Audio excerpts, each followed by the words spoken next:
1960 оны төмөр хулгайн жилийн хавар Алтай нутагт эрт айлжилж мал амтны зоо дөнгөж тэнэж байсан цаг. Сумын төвд өвөлдсөн айлууд хэдэн малынхаа дотрыг ногоор уулахаар хаваржаанда нилээд эрт гарцгаасан юм. Манайх хурлаахыхтай хамт өвөлжөөд харин хаваржихтаа яагаад ч юм салаад нүүж гэж билээ. Манайх зулслан гэдэг газрыг бараадсан. Харин хурлаахынх 2 толгоор нүүсэн. Хурлаах болсон явдлын дараа манад ирж хоноод явхдаа энэхүү элэг эмтрэм явдлыг ээж аавд ярихыг сонсоод би хүүхэд байсан болохоор амтрахын чагнасан хэргэлдээ. Зааст зам гарвын өврөөс дасарч догтсон мэт цаглажгүй сонь догтцтэй өөдөөдөөс харсан 2 ихэр ижилхэн бор уулыг 2 толгой гэдэг. Тэр хоёрын хоорондоор хөвгсайрын гол урсах бөгөөд хавартаа жинхэн шууны деважин болдог газар та. Бидний мэдих ангир, галуу, нугас, дэгли, тогруу гээд бүгд ирэн шүү дээ. Яг энэ нутагт хүрлээ ахих буусан байдгийм. Тэднийх 10 хүүхэдтэй. 6 нэгт ирсхэн, 4 нь эхэр. 2 толгойн хаваар зөөрлөх аргагүй сайхан. Зэрэглээн дундаа цамнаад завсар хоорондоо нийлж салаад өнгө алаглаад ирэхийг нь өгүүлж хэлхийн аргагүй гоёхон. Усны шууд ирчихсэн болохоор ёстой л байгалийн дуу хөгжим дунд бож байж.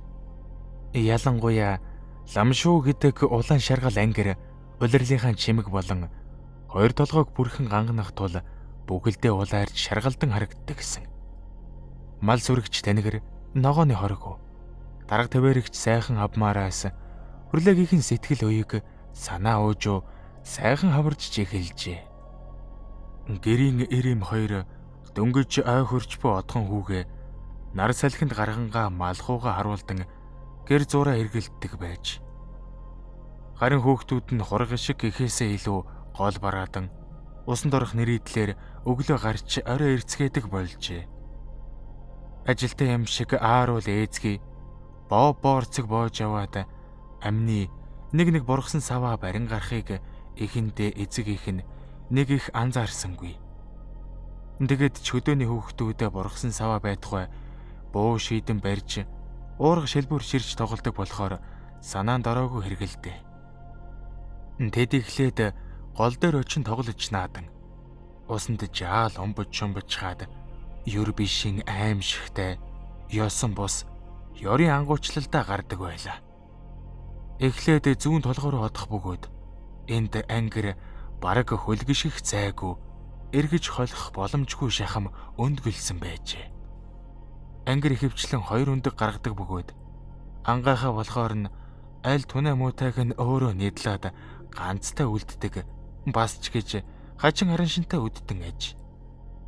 Ах トゥ юусүлийн ангуучлах бөгөөд ангирын өндгийг ёстой нэг нийцлах шиг болдог байжээ.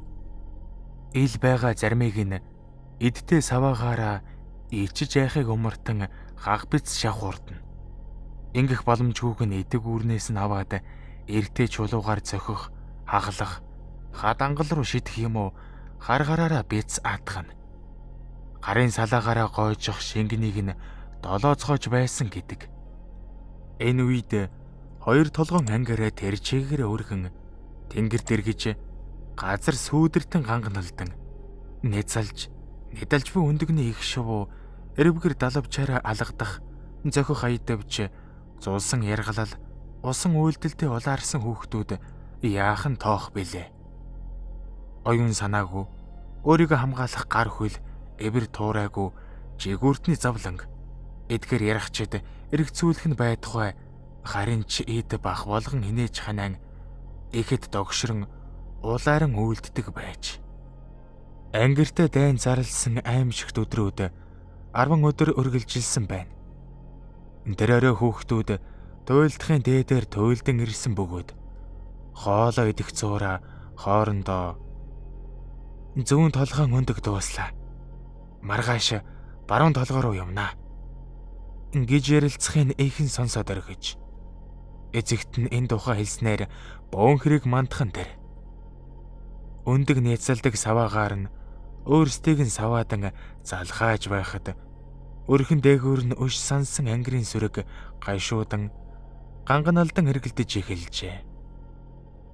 Хичнээн залхаан цээрлүүлэвч хэрэг явдал нэгэнд хожимдсан байлаа. Тэр орой томхүүн халуурч солиорон ангир өндөг хэмээн ойрлж ямар нэг юм үргэн аядаж хамаг биеэр нь улаан толб туурж ам анган дээжилсээр атан шаргал үүрээр гинэт датвсхийн амьсгал дасран бурхны орно оджээ. Энхүү ой гашуу дөнгөж эхэлж байтал удаахуун орон гарan болчихсон саваагаараа хийс авчин мачи хэмээн хашгичин гаднаа гүйж явсан аж. Энэ хүүхдэд өвчин эдгээд эхэлжээ. Харцсан солиорлын байдалтай. Хамар дээгүүрээ салбичсан. Нүдэн гүлийгээд улаанаараа эргэчихсэн. Эцэж цуцгыг мэдээлгүй үсчин харааж дэвгцэн зовхоцжээ. Илүү гэрчхүү өрн дулааны цагт тул нас нөхцөгчийг гэрээс холхон хадны сүүдэрт тавьжээ. Дээгүүр нь мөн л ангир эргэлдэнэ. Ер нь тэднийх ангирын даллаг авсан адил жигүүртний сүүдэрт дарагдан дуунд нь жихүүцэн яахаа олж ядан байцгаатал үд дундын хэрт өнөө солиод нь тугтаагаад өгч. Түүнийг мөн л ахыхын дэргэд тавиад байтал бүрж хачин болгон тэр. Хоёр ихэр нь тагдуугүй гэрийн сүүдэрт хэрэн сууцгах юм гин. Халуун хавар атал хамаг биеийн жичрээд Ербусын их айцтай нийлт ямар нэг юмнаас зочин сордолцсон сууцгах аж. Юм асуугаад ч нэмэр алга. Муухай харж жижирхээс өөр үйлдэл хийхгүй болжээ. Хоёр ихэр үе хоёр толгой руу заахаагаад хоолой нь таг сөнг хэлэх ярих боломжгүй болчихож. Хоолой боодог ханаад туссан мэд байж. Төдөлгүй гинэт өндөр халууран солиорч балаарч байгаад ах нарынхаа араас оджээ. Тэднийг мөн адил хад бараадуулах үед удаах хос ихэр нь хоёр толгой руу саваагаараа даллан гүгэд явчихаж. Зогсоо чөлөөгөө үсээ үхтэн орилж чарлах ухаан санаа нилэрсэн эхнэрээ зөнд нь орхиод мориндоо зайдан мордон тэднийхэн араас тавьчихжээ. Арайхийн гүйцвэл өнөө хоёр нь өндөг химээлдэн аль таарсан бөөрийнхөө дүү чулууг хагартал саваадж явна гин. Хоёр солиотой хон мал адил дас шилбүрдэн тууж харжээ. Дав дахь хүн хураалтай аргал дээрээ дас гэдэргээ харан тэрийн хөвдөх бөгөөд аманда аанаал ангир хэмээн үгэлэх нь жихэнд чиртэй. Тэр нь тэгсхийгээд нөгөөдүүлээ бодвол арай зовлон багтайхан тэнгэрийн орноо морилсон аж ахуй. Бас л амьсгал боогдсон байдалтай хамар амнаас нь хөөс сахарсан харагдаж. Солиорсон хоёр ихэр нь мөн л халуурж хамаг биеэр нь өндөгнийх шиг бор цоохор тууралд гарч айгийнхын завгүй амьсгал хурааж. Үлдсэн гурван хүүхдээ эмхэлж ядан байтал эхнэр нь ухаан алдахын зэрэгцээ. Дараагийн хүүгүүд нь даагчин жичрээд эхэлжээ. Дамхаач дадах завгүй тарчилж таваргаж байтал хүүхдүүд нь нэг хоногийн дотор нэргүүлсэн адил насны дараалалаараа нартыг орхисон байна. Энхүү ганцхан хойш үргэж яваа гим хоргүй балжирхан өрн үлджээ. Арайхийн ухаан орж айв гихтэйгээ болсон эхнэртэй заавар зөвлөгөө өгөн сумын төв рүү давхин багимч дуудаж иржээ. Эдгээд хачин явдалтай учирсан эмч энгийн бус болоод явчихжээ.